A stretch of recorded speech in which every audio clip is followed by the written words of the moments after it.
Libro tercero. La casa de la calle Plumet. 3.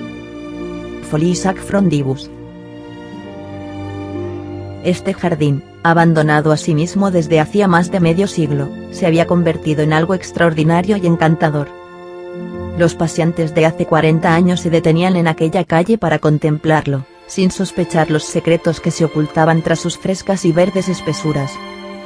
En aquella época, más de un soñador dejó muchas veces penetrar sus ojos y su pensamiento indiscretamente a través de los barrotes de la antigua verja encadenada, unida a dos pilares verdeados y musgosos, coronada extrañamente con un frontis de arabescos indescifrables.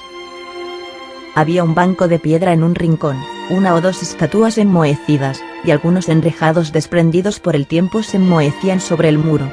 Por lo demás, no quedaban paseos ni césped, había grama por todas partes. La jardinería le había abandonado, y la naturaleza había regresado. Abundaban las malas hierbas, aventura admirable para un pobre rincón de tierra. La fiesta de los girasoles era espléndida. Nada en aquel jardín contrariaba el esfuerzo sagrado de las cosas hacia la vida. El crecimiento venerable se encontraba en su casa.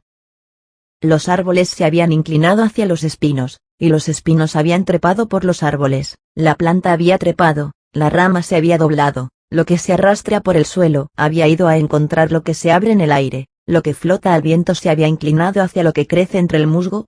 Troncos, ramas, hojas, fibras, matas, sarmientos y espinas se habían mezclado, atravesado, unido, confundido.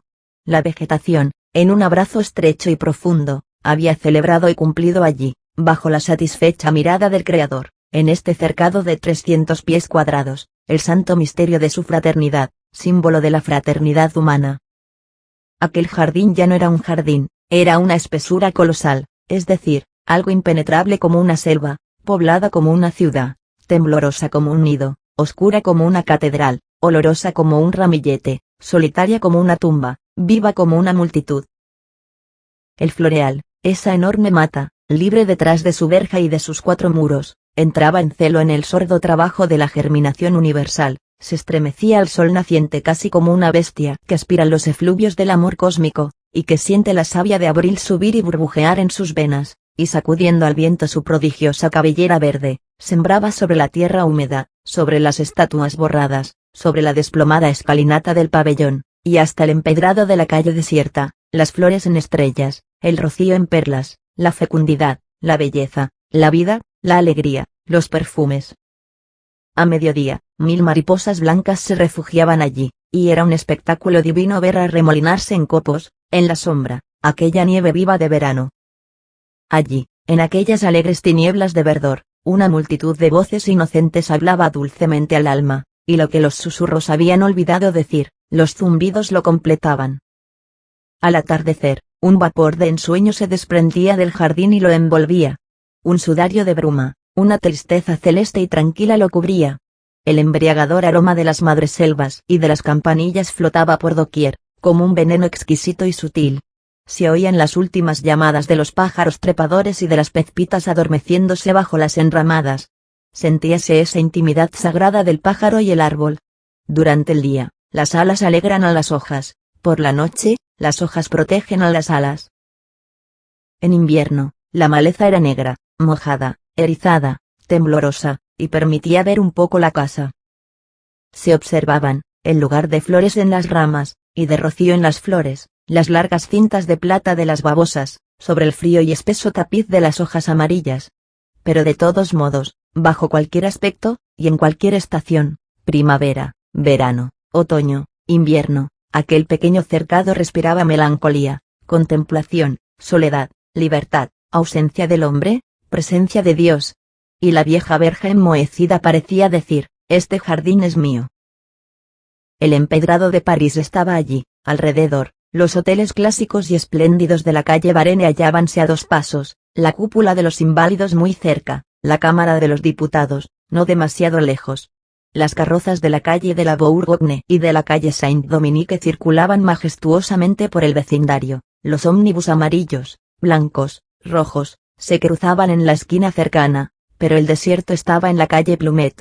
Y la muerte de los antiguos propietarios, una revolución pasada, la caída de las antiguas fortunas, la ausencia, el olvido, 40 años de abandono y de viudez habían bastado para llevar a aquel lugar privilegiado los helechos, los gordolobos, las cicutas, las aquileas, las dedaleras, las altas hierbas, las grandes plantas estampadas de las anchas hojas de paño verde pálido, los lagartos, los escarabajos, los insectos inquietos y rápidos. Para hacer salir de las profundidades de la tierra, y reaparecer entre aquellos cuatro muros, no sé qué grandeza salvaje y feroz. Y para que la naturaleza, que desconcierta las mezquinas organizaciones del hombre y que se derrama siempre entera allí donde se derrama, tanto en la hormiga como en el águila, vino a derramarse en un pequeño jardín parisiense con tanta rudeza y majestad como en una selva virgen del Nuevo Mundo. Nada es pequeño, en efecto. Cualquiera que esté sujeto a las penetraciones profundas de la naturaleza lo sabe. Aunque no sea dada satisfacción alguna a la filosofía, no más que circunscribir la causa y limitar el efecto, el contemplador cae en éxtasis en razón de que todas estas descomposiciones de fuerza terminan en la unidad. Todo trabaja en pro de todo. El álgebra se aplica a las nubes. La irradiación del astro aprovecha a la rosa. Ningún pensador se atrevería a decir que el perfume del espino blanco resulta inútil a las constelaciones. ¿Quién puede calcular el trayecto de una molécula? ¿Qué sabemos nosotros si las creaciones de los mundos no están determinadas por las caídas de granos de arena? ¿Quién conoce los flujos y reflujos de lo infinitamente grande y de lo infinitamente pequeño, el resonar de las causas en los principios del ser, y los aludes de la creación? Un insecto importa. Lo pequeño es grande, lo grande es pequeño. Todo está en equilibrio en la necesidad. Terrible visión para el espíritu. Hay entre los seres y las cosas relaciones de prodigio. En este inagotable conjunto, de sol a pulgón, no hay desprecio. Tienen necesidad unos de otros. La luz no se lleva al firmamento los perfumes terrestres sin saber lo que hace de ellos. La noche hace distribuciones de esencia estelar entre las flores dormidas.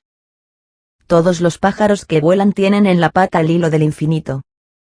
La germinación se complica con la aparición de un meteoro y con el picotazo de la golondrina rompiendo el huevo, y se ocupa simultáneamente del nacimiento de un gusano y de advenimiento de Sócrates.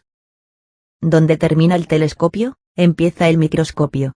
¿Cuál de los dos tiene mejor vista? Escoged. Un moho es una pléyade de flores. Una nebulosa es un hormiguero de estrellas. Igual promiscuidad, y más inaudita aún, de las cosas de la inteligencia y de los hechos de la sustancia. Los elementos y los principios se mezclan, se combinan, se unen, se multiplican unos por otros, hasta el punto de llevar el mundo material y el mundo moral a la misma claridad. El fenómeno está perpetuamente en repliegue sobre sí mismo. En los vastos cambios cósmicos la vida universal va y viene en cantidades desconocidas, rodando en el invisible misterio de los efluvios, empleándolo todo, no perdiendo ni un ensueño, ni un sueño, sembrando un animalillo aquí, desmenuzando un astro allí, oscilando y serpenteando, haciendo de la luz una fuerza, y del pensamiento un elemento, diseminado e indivisible, disolviéndolo todo, excepto ese punto geométrico, el yo, llevándolo todo al alma a átomo, desarrollándolo todo en Dios, enredando, desde la más alta a la más baja, todas las actividades en la oscuridad de un mecanismo vertiginoso, sujetando el vuelo de un insecto al movimiento de la Tierra, subordinando. ¿Quién sabe? Aunque no fuera más que por la identidad de la ley, la evolución del cometa en el firmamento al girar del infusorio en la gota de agua.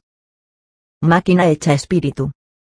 Engranaje enorme, cuyo primer motor es el insecto y cuya última rueda es el zodíaco,